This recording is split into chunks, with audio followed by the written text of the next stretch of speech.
హత్య పూర్తిగా రాజకీయ కక్షలతోనే చేశారంటూ బీఆర్ఎస్ పార్టీకి సంబంధించినటువంటి నాయకులంతా కూడా ఆరోపిస్తున్నారు. అసలు శ్రీధర్ రెడ్డిని హత్య చేయాల్సిన అవసరం ఎవరికి వచ్చింది? శ్రీధర్ రెడ్డిపై గ్రామస్తులకు ఉన్నటువంటి అభిప్రాయాలు ఏంటి? శ్రీధర్ రెడ్డి హత్య వెనకాల శ్రీధర్ రెడ్డి కుటుంబ సభ్యులు ఎవరినైనా అనుమానిస్తున్నారా? పోలీసుల విచారణ ఎంతవరకు వచ్చింది? గ్రామంలో ప్రస్తుతం ఎటువంటి వాతావరణం నెలకొని ఉంది అనే అంశాలపై ఆర్టీవీ లక్ష్మీపల్లి నుంచి ఎక్స్క్లూజివ్ గ్రౌండ్ రిపోర్ట్ అందిస్తుంది.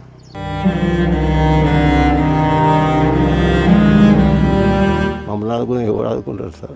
పోయిన వస్తారా సార్? పోయిన రాగా సార్ వాడు బాగుపడింది, నన్ను బాగుపడింది సార్. ఆయన మంచిగా ప్రతి ఒక్క మంచి వచ్చినా న్యాయం చేసిన ఇవాళ ఈ గతి చేసిండు. మా ఊరికే దేవుడు. ఎవరైనా మా ఆశలు అమ్మేస్తలు ఉంటే మమ్మల్ని ఇంటికి తీసుకొని మాట్లాడతారు. మా బాధలు అన్నీ ఇలా తీస్తుండే. కొడుకులకు కోడన్న పంచాది ఇది ఈ పాలిటీ అనేదిలే ఆ పాలిటీ అనేదిలే. మా నాయన అట్టడు మారాదుని ఇట్ట మంటలో కలిపిరి, బూడిదలో కలిపిరి.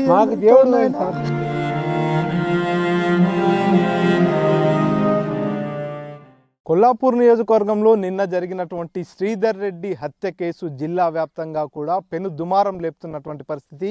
శ్రీధర్ రెడ్డిని ఎవరు హత్య చేశారు, ఆ అవసరం ఎవరికి వచ్చింది, ఇదంతా రాజకీయ హత్య అంటూ కూడా బీఆర్ఎస్ పార్టీకి సంబంధించినటువంటి కేటీఆర్ కావచ్చు, మిగతా నాయకులంతా కూడా ఆరోపిస్తున్నటువంటి పరిస్థితి. అసలు శ్రీధర్ రెడ్డిని హత్య చేయాల్సిన అవసరం ఎవరికి వచ్చింది, ఎందుకు హత్య చేయబడ్డాడు, ఏంటి పరిస్థితి అనే విషయాన్ని తెలుసుకునేందుకు ఆర్టీవీ ప్రస్తుతం లక్ష్మీపల్లికి వచ్చింది.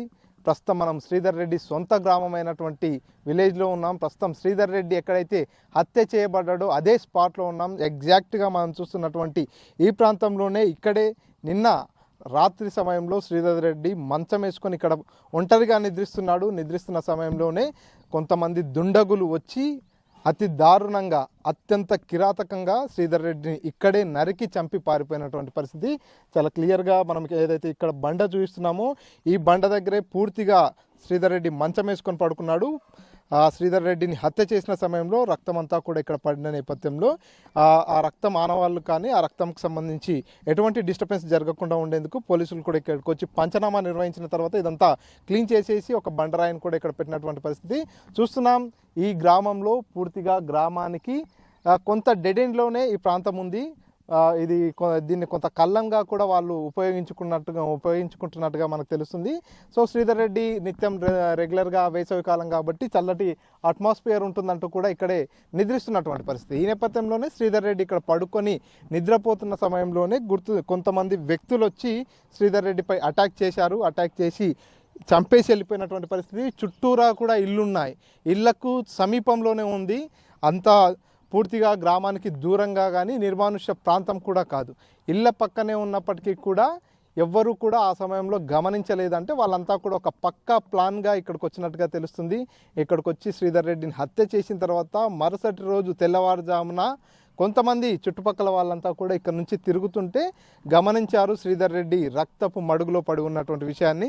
సో ఇది గమనించి వారి కుటుంబ సభ్యులకు తెలియజేయడం జరిగింది. వారంతా కూడా పోలీసులకు కూడా సమాచారం అందించారు. సమాచారం అందుకున్నటువంటి పోలీసులు ఘటనా స్థలానికి వచ్చారు. పూర్తిగా అన్ని కోణాలలో కూడా దర్యాప్తు చేస్తున్నటువంటి పరిస్థితి. ఎందుకంటే కొల్లాపూర్ నియోజకవర్గంలో అసెంబ్లీ ఎన్నికల తర్వాత ఇది 2వ హత్య కేసు. గతంలో కూడా గంట్రావుపల్లి అనేటటువంటి విలేజ్లో ఒక బీఆర్ఎస్ నాయకుడిని చంపేశారు. ఇప్పుడు కూడా మళ్ళీ బీఆర్ఎస్ నాయకుడే హత్య చేయబడ్డాడు. సో దీంట్లో పూర్తిగా రాజకీయ కోణం ఉంది. రాజకీయ కక్షతోటే హత్య చేశారు అనేది, హత్య రాజకీయాలకు ఇక్కడ తెరలేపుతున్నారు అనేది నిన్న కేటీఆర్ ఇక్కడికి వచ్చి వారి కుటుంబ సభ్యుల్ని పరామర్శించిన తర్వాత చేసినటువంటి పెద్ద ఆరోపణ. సో ప్రస్తుతం మనతో పాటు శ్రీధర్ రెడ్డి కుటుంబ సభ్యులు ఉన్నారు. శ్రీధర్ రెడ్డి తండ్రి గారు ఉన్నారు. సార్ చెప్పండి, ఏంటి అసలు ఏం జరిగింది నిన్న శ్రీధర్ రెడ్డికి? ఎవరు చంపారంటే మీకు ఏమన్నా అనుమానం ఉందా ఎవరిపైన? ఎవరు పొలిటికల్గానే సార్ మాకు అనుమానం అంటే పొలిటికల్ వల్లనే జరిగింది అనుకుంటున్నాం మేము. వ్యక్తిగత కథలు అయితే లేవు, ఫోన్ తెరవబోతాడు కాదు. ఎలక్షన్లప్పుడు పార్టీకి దీనికి అంత గట్టిగా ఉంటాడని చెప్పి వేసేసింది అంతే. అంటే మొదటి నుంచి మీ అబ్బాయి ఏ పార్టీలో ఎక్కువ తిరిగేవాడు, ఏ నాయకుని వెంబడి హర్షవర్ధన్ వెంబడి తిరిగింది సార్. అది ఎక్కువ హర్షవర్ధన్ ఏమనే తిరిగిండు. ఎన్ని సంవత్సరాల నుంచి తిరుగుతారు? అంతా 10 years సార్. అంటే హర్షవర్ధన్ రెడ్డికి ఒక నమ్మిన బంటుగా ముఖ్య నాయకుడుగా అంటే మంచిగా ఉన్నారు సార్, బాగానే ఉన్నారు సార్. అంటే పదవి పార్టీలో ఏదైనా పదవి ఉందా మీ అబ్బాయి? ఏం లేదు, మొత్తం అంతా ఈడే చూసుకునేది సార్ అంతగా. పదవి అవసరం ఉంది, మంచి వర్క్ చేస్తారని చెప్పాను. అంటే ఏంటి ఏమన్నా ఈ మధ్యకాలంలో మా హత్య కంటే ముందు కూడా నిన్నటి కంటే ముందు ఏమైనా గొడవలు జరగడం కానీ మీ అబ్బాయికి వార్నింగ్లు ఇవ్వడం కానీ ఏమైనా జరిగినాయి? వార్నింగ్లు ఇచ్చి ఉండవని పబ్లిక్ కొంతమంది అంటారు, కానీ మనకైతే తెలియదు. వాడు చెప్పలేదు, మనకేం తెలుసు సార్. వార్నింగ్లు ఇచ్చిండ్రు మీ ఓనికి కొంతమంది అని అంటారు, కానీ అది మనకు తెలియదు సార్. అది అంటే మీకు ఎవరి మీద ప్రధానంగా అనుమానం ఉందా? మీ అబ్బాయిని హత్య చేయాల్సిన అవసరం మీ గ్రామంలో కానీ మీ కుటుంబ సభ్యుల్లో కానీ కొంతమంది ఉంటారు, దాయాదులు ఉంటారు, భూతగాదాలు కానీ ఇతర కారణాలు కానీ, అటువంటివి ఏమైనా అనుమానాలు? ఏది లేదు సార్ మాకు అటు అసలు ఏ లేదు. ఇది మన ఎలక్షన్ రాజకీయంగానే ఈ కథ జరిగింది సార్. అంటే ఎలక్షన్లు అయిపోయిన తర్వాత కూడా ఏమన్నా వార్నింగ్ లాంటిది ఇచ్చారా మీ అబ్బాయికి? ఇచ్చిందని అంటారు, మా పిల్లలు అంటారు కానీ సార్, మాకు చెప్తున్నారు సార్ అవన్నీ వాళ్ళు ఇచ్చిండ్రు అని అంటారు, కానీ ఏమో అది ఇచ్చింది ఏంది అంత మనకేం తెలుసు సార్. అంటే రాత్రి ఇక్కడ పడుకున్న సమయంలోనే కొంతమంది వచ్చి నరికి చంపేసి వెళ్ళిపోయారు. అంటే రెగ్యులర్గా శ్రీధర్ రెడ్డి ఇక్కడే పడుకుంటాడా? అంటే ఇదంతా ఒక పక్క ప్లాన్తోనే సార్. ప్లాన్ లేకపోతే ఎట్లా సార్ సార్ మిడ్ నైట్ ఎప్పుడు వచ్చినా మనకు కొద్దిగా తెలిస్తే కూడా ఇక్కడ అన్నారు కదా సార్. అంటే ఆ సమయంలో కనీసం మీకు ఏమైనా అరుపులు కానీ కేకలు కానీ ఇంకేదన్నా శబ్దం కానీ ఇంత దూరంలో మా వదిన అనుకున్నాను సార్, పైన మిద్దైనా ఏలాంటి శబ్దం వచ్చలేదు సార్. ఆమె అంటది, నేను అనేవాడుకుంటే వాడు కొంచెం కూత పెట్టినా నాకు వినపడని అంటది. ఎవరు లేదు సార్, ఎవరికి తెలియదు సార్. అంతే సాయంత్రం ఉదయం 4-5 ఉంటే వచ్చి ఇక్కడ మా ఇంటికి వస్తున్నాడు. 4కి వచ్చి తాళం తీసి గేటు ఇళ్ళకి వస్తున్నాడు అక్కడ. ఎందుకు రాలేదు ఇవ్వాలి అని చెప్పి వాళ్ళ మదన అనుకుంటే ఒక పిల్లలు పాలకు వస్తున్నాడు. అరే మీ అన్న లేచి రాలేదు సురా, ఎందుకో లేపు అన్నాడట. వాడు వచ్చి ఇక్కడ నిలబడి అనా అనా అని పిలిచిండట. కదిలేడు, అరే కదతలేడంటే అంతకో చూస్తే ఇంకా ఆ బ్లడ్ చూసి స్టన్ అయిపోయి చక్కన అదా ఉరుకొచ్చింది ఇంటికాడికి. అలా ఇట్లా రక్తం కానీ ఏమో నాకు కూడా బీపీ లేదని తెలియదు, ఎవడో వేసిపోయింది తెలియదు అంటే నేను చూస్తే వేసిపోయాను కదా అని. అంటే ఎన్ని గంటల టైంలో మీరు చూసారు? 5కి సార్. ఇక్కడ ఏమైనా ఆనవాళ్ళు దొరికినాయా? అంటే మర్డర్ చేసేయడానికి ఉపయోగించిన వెపన్స్ కానీ ఇంకేమైనా? ఎక్కడ ఏడు దొరకలేదు సార్, కట్టు కూడా దొరకలేదు. ఫోన్ మళ్ళీ ఉండే అట్లనే ఉంది, ఆ ఫోన్ పోలీసులు తీసుకుని పోయారు సార్. పోలీసులు అంటే పోలీసులు ఇక్కడికి రావడం జరిగింది కదా ఆ హత్య తర్వాత, ఏం చెప్పారు మీకు? ఎటువంటి భరోసా కల్పించారు? వాళ్ళ భరోసా వచ్చి కూర్చున్నాక అయిపోయింది అంతే సార్. మాకేం పట్టించుకునేది ఏదో అవి ఇవి అంటారు, కుక్కలు దొరికి బ్యాంక్ కార్డ్స్ అంటే అవి అని ఏం చెప్పలే చేయలేదు సార్. కేటీఆర్ గారు కూడా మీ దగ్గరకు వచ్చారు, ఏం చెప్పారు మీకు? మీ కుటుంబానికి ఎట్లా భరోసా ఇచ్చారు? మీకేం భయపడాల్సిన పని లేదు, మేము ఉన్నాం ఆదుకున్నారు. ఎవరు రాజకీయంగా చెప్పి అంతే కదా సార్. మమ్మల్ని ఆదుకుని ఎవరు ఆదుకుంటారు సార్? పోయిన వస్తారా సార్, ఇంకా పోయిన రాగా సార్. అంటే ఉత్తమైన పోగొట్టుకున్నాను సార్. వాడు బాగుపడింది లేదు, నన్ను బాగుపడిచింది లేదు సార్.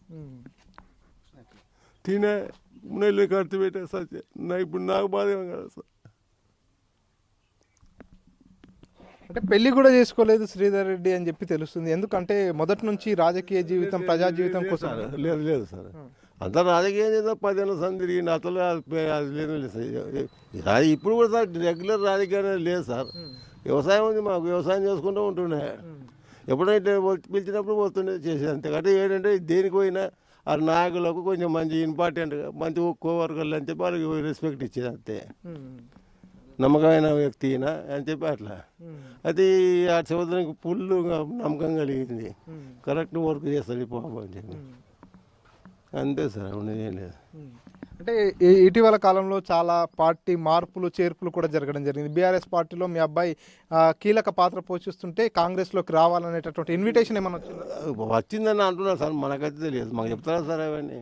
ఇన్విటేషన్ వచ్చింది, బెదిరింపులు ఇచ్చిండ్రు అని అంటున్నారు, కానీ ఇంకా చచ్చిపోయినాక మాకు చెప్తారు లేరా, ఉన్నప్పుడు చెప్పింది చూసుకుందాం కదరా నేను. అంటే గతంలో ఎప్పుడైనా అటాక్ చేశారా మీ అబ్బాయి? సార్ అటాక్ ఇంటివిన చేసేందుకు వచ్చిండ్రు, కానీ కొంచెం దూరం వాళ్ళ ఇంటివినికి రావాలని అటాక్ చేయడానికి వస్తుంటే ఇటు చూసి ఈడ కూడా బలమైన క్యాండిడేట్లు ఉన్నారు అందరూ ఎదుర్కొనికే అని చక్కగా వెళ్ళిపోయారు సార్. రాళ్ళతో వేసిన నాడికి, కానీ లాభం లేదు ఇలా తెలుగు. మనకు వాళ్ళు కూడా కావాల్సినంత ఉంది వాళ్ళకి కనుక చక్కగా వెళ్ళిపోయింది. ఎన్ని రోజుల క్రితం అయింది అటాక్? పోయిన ఎలక్షన్లో అప్పుడు అయిపోయింది సార్. అసెంబ్లీ ఎలక్షన్ అప్పుడు అదే అప్పుడే కొట్టి మా చిన్న కొడుకుని కొట్టింది సార్ పంచాయతీ అప్పుడు. అప్పుడు ఏమైనా కేసు అయిందా? ఏం కేసు కాదు సార్, ఎవరు అప్పుడు దాడి చేసిన వాళ్ళు ఎవరు? వాళ్ళే సార్ ఇంకా పార్టీ వాళ్ళు ఇంకెప్పుడు ఆపోజిట్ కృష్ణారావు మంత్రులు అప్పుడే పార్టీలు మారినా కానీ కృష్ణారావు క్యాండిడేట్స్ ఇట్లా వీళ్ళు అంతే. అంటే గతంలో టీఆర్ఎస్ ప్రభుత్వం అధికారంలో ఉంది, అప్పుడు కూడా ఇటువంటివి ఏమైనా జరిగినాయా? అప్పుడు జరగలేదు సార్, అప్పుడు కూడా దౌర్జన్యాలు అవి చేసి కానీ మనకి ఎందుకని ఎవరు పోయలేరు సార్, ఇప్పుడు లేకనే సార్. సో ఇప్పుడు మీరు ఏం చెప్తారు? అంటే మీ అబ్బాయిని అత్యంత దారుణంగా నరికి చంపేశారు, దీని వెనకాల మొత్తం పొలిటికల్ ఉందంటూ కూడా నిన్న కేటీఆర్ కూడా ఆరోపించడం జరిగింది. ఇప్పుడు మీరు ఏం కోరుకుంటున్నారు? అన్నీ కూడా అదే సార్, పొలిటికల్ రాజకీయం తప్పితే మా ఓనికి వ్యక్తిగత రాజకీయం ఏంటి లేదు సార్. మా ఓనికి వ్యక్తిగతంగా అయితే ఎవరు కట్టలేదు సార్. ఆ విధంగా ఉండేది కూడా ఊర్లో నిన్న వచ్చి మీరు తెలుసుకుంది సార్, 99% మంది చేతులు ఎత్తుతారు అట్లా లేదు బాబుతో అని చెప్పి. ఇప్పుడు శ్రీధర్ రెడ్డి సోదరుడు కూడా మనతో పాటు ఉన్నారు. సార్ ఏమవుతారు శ్రీ